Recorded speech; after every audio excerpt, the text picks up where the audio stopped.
Hey guys, Cdrama Invasion here, and it's the end of 2021, which means it's time for the top 10 videos. So here is my top 10s for historical Chinese dramas in 2021. I will probably be making a video separately for Chinese modern dramas just because there's so many dramas that aired this year and there's enough to make two lists. So let's just jump on into it.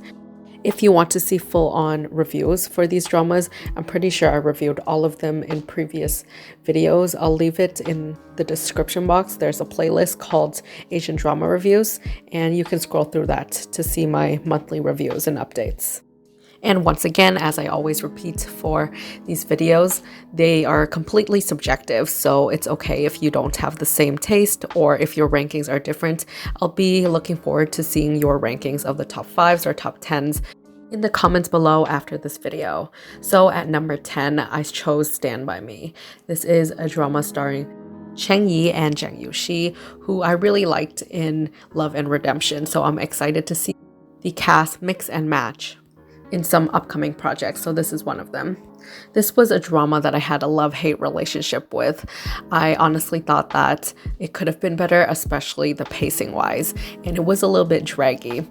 One of my major complaints throughout the drama was that I didn't like how the male lead was so weak, and it was kind of frustrating to see 10 or 20 episodes go by and there's not too much progress on his revenge. Meanwhile, the main villain of the drama is killing people left and right and doing the most. I thought one of my favorite characters that stood out in this drama is Xuan Lu's character. She's very complex, and at the same time, when you want to root for her, she's a morally gray character. But the one thing that I wasn't disappointed by was the visuals, the costumes, and the sets. It looks really expensive and beautiful.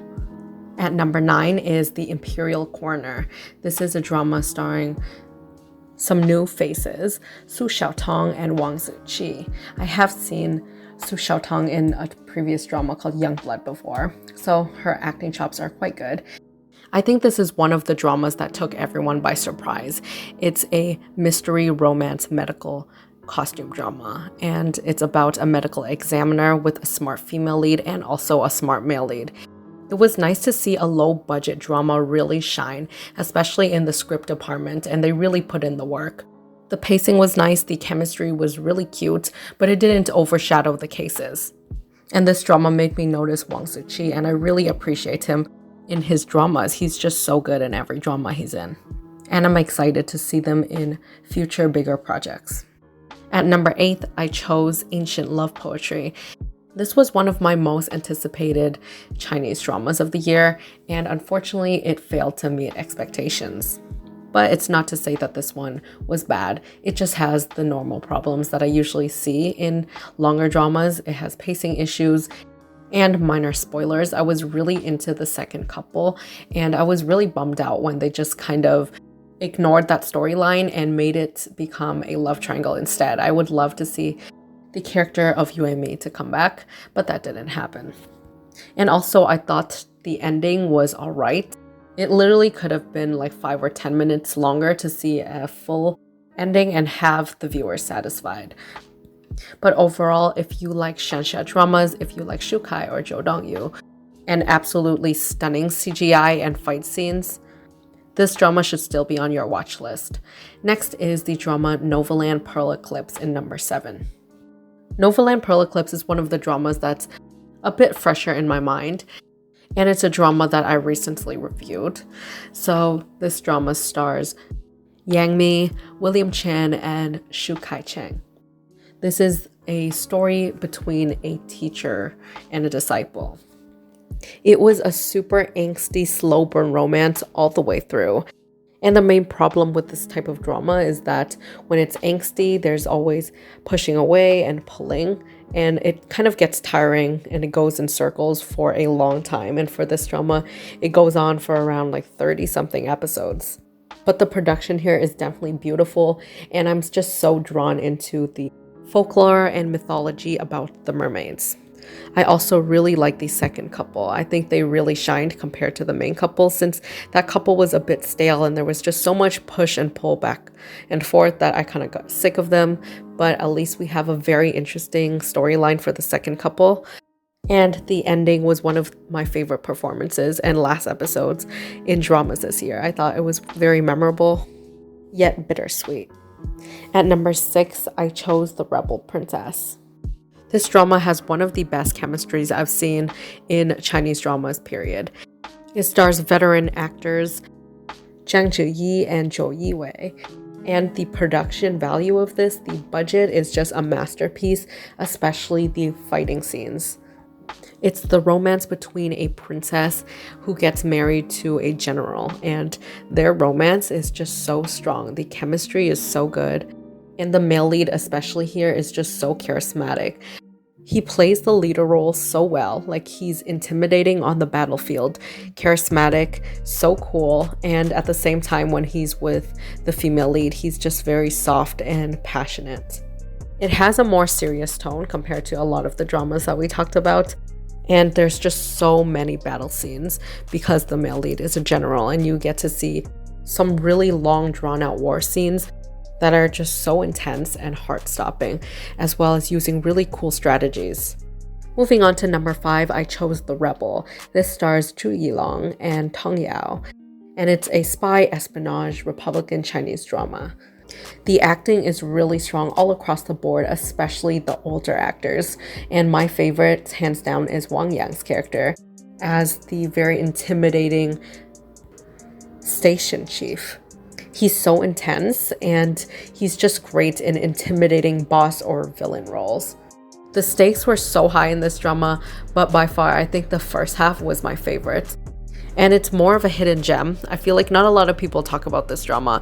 Even though there were some pacing issues, I think overall it is one of the best dramas if you're looking for a good Republican era spy drama.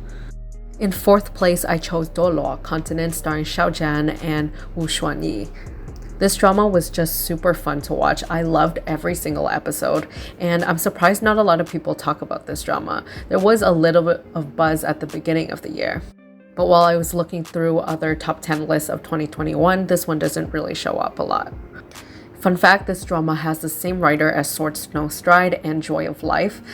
That's why I think in the team assemble aspect and the comedic pacing, the dialogue between the characters and interactions, it felt really natural and fun to me. It's a quite easy to watch and follow along type of drama that you don't really have to think much about. It's about basically characters leveling up, training, working together, and then battling it out with other teams and members to get to the top. I would say the only critique I had about this was that the romance wasn't too well developed, and at some point it feels it was kind of just one-sided. And I heard there will be a season 2, however there's no confirmation whether or not the cast will return for the second season. In 3rd place, it's actually a tie, so I chose The Long Ballad and One and Only. Let's start off with The Long Ballad, which stars Cdrama Wu Lei, Zhao Lusi, and Liu Yuning. This drama had the right cast, the right budget. If you're a drama fan and you're looking for a strong female character, I think this one is probably her best work so far. I prefer drama in these types of roles compared to Bai Fengjiu, which is still one of my favorite characters and is obviously my profile picture. But for a long time, I thought she was kind of stuck in these types of roles. This drama has pretty good pacing, at least for the main couple's character storyline. But for Zhao Lusi's character, it took her a long time to get to a likable place. She was basically a crybaby and just super gullible throughout the first half of the story, which it makes sense story-wise, but to watch it every single episode, it kind of got tiring. But the second couple ended up being my favorite couple, just to see Hao Du's character do a 180 and completely change from this really cruel and cold, heartless character to being a very sweet person. As for One and Only, even though this is probably the biggest slow burn of slow burn and probably one of the cruelest and tragic dramas, it's just so beautiful. It has stunning costumes. I really like the makeup and the hair design here. It looks very different from a lot of Bai Lu's other characters. The script is so good and the characters are very mature, which is just beautiful. There's so many moments where the emotions were high and the chemistry was just so good. You can see it whenever They gaze at each other, there's like lingering gazes, and there's not too much explicit romance or expressing of their feelings. It's more done in poems and subtle ways. But you can't deny their chemistry. The acting and music is 10 out of 10, also the cinematography as well. In second place is probably a lot of people's first place drama, and this is Word of Honor, starring Gong Joon and Jang Je-han. This drama has amazing pacing with only 36 episodes, and for most of us, I believe that we want even more episodes, which is the opposite reaction to many Chinese historical dramas just because they're so long or bloated. Meanwhile, Word of Honor, I was just flying through every single episode. I thought even the side characters were very well done here. Ye has been one of my top rising actors or actresses this year, and I'm keeping all of her upcoming dramas on my radar. The fight scenes are really good. I love the color palette. It's quite bright and it's mostly reds and blues. The music is great, and Gong Joon is definitely the highlight of this drama. This is probably the best acting we've seen from him. I love how mysterious he is, how wicked he is, and sometimes just how batshit crazy this guy could be. But at the same time, he's extremely caring and super flirty and fun to watch with Jang Je-han's character. And before we go into number one, I'll talk about a drama that deserves to be on this list. However, there's kind of no space, and also it didn't completely finish airing. So with all these other dramas, I've watched like all of it. But for Sword Snow Stride, unfortunately, it finishes airing on January 11th. So if Sword Snow Stride was on the official list, I guess I would rank it around 4th place. It's one of my favorites of the year, and it's super enjoyable and has great performances by the actors, especially Jang Ro-yoon, and of course his father's character here is so interesting as well. I think I'm mostly surprised about how much romance and back and forth there is in this drama, or flirty moments with him and the female lead's character. So in this drama, Jang Ro-yoon basically pretends to be a playboy. He has like around 20 female servants, and they're all actually martial artists or different masters in their own way. So on the outside looking in, he looks like a playboy who has a harem. But despite his aloof personality, he's actually very caring. And it's so interesting and fun to see him interact with different masters and also go on his journey to learn martial arts. So far, I'm on episode 16 at the moment of filming this video, and it's just really good. There's some really emotional scenes that surprised me as well, and how interesting the Emperor's character is. He's someone that's very calculative, manipulative, and ruthless, but he does this all with a smile on his face, and I feel like he can switch the flip anytime, and for me, those types of characters are even more scary, just because you can't predict how they'll react. And Crystal Jang and Van Gogh Gao are both so good in this drama so far. Crystal is this cool, silent swordswoman who becomes a close friend to the male lead, and Van Gogh Gao's character is almost like a rival character. He's one of the stepsons that the Emperor has. He's super intense here, and it really suits him, especially with his gaze. Therefore, if you're still on the fence about this drama, definitely give it a try. It's really easy to get into, such as Joy of Life, and it's very well written. Finally, in first place is Luoyang. This drama, I was just intrigued from the start, and I heard great things about the production. The costumes is just beautiful. The set, the budget, I'm just blown away by how beautiful it looks, especially the designs of some contraptions and scenes of the espionage or the joint corps headquarters. I went into this drama just watching it for the aesthetics as well as Wang Yibo and Victoria Song, but I definitely stayed for Huang Xuan, who made me fall in love with his character. He's so complex, he went through so much, and his acting is so good, very charismatic as well. Can't seem to take my eyes off of him when he's in a scene. I really like the weaving of the stories and the different cases, how it all becomes one major big case that's all connected. I think the only complaint that I have about this drama is that Song Yi is such a good actress. She's one of the actresses that I really like, and it's such a shame to see her play this very annoying character as Liu Ran, who gets married to Wang Yibo's character, and for like half of the drama, she just does really dumb things. And she's your typical airheaded, cute character, but Honestly, it's just annoying. She literally goes around all day messing up their plans, as well as calling Wang Yibo's character by Erlang like 50 times in one episode.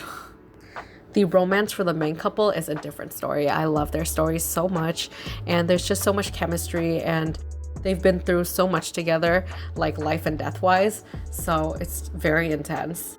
So I highly recommend these dramas, and let me know in the comments below your top picks for the historical genre. And for anyone who wants to support this channel out even more, links in the description box below to my Ko-fi page. You can buy me a Ko-fi there and leave a little message. And I'll see you guys in the next video. Bye.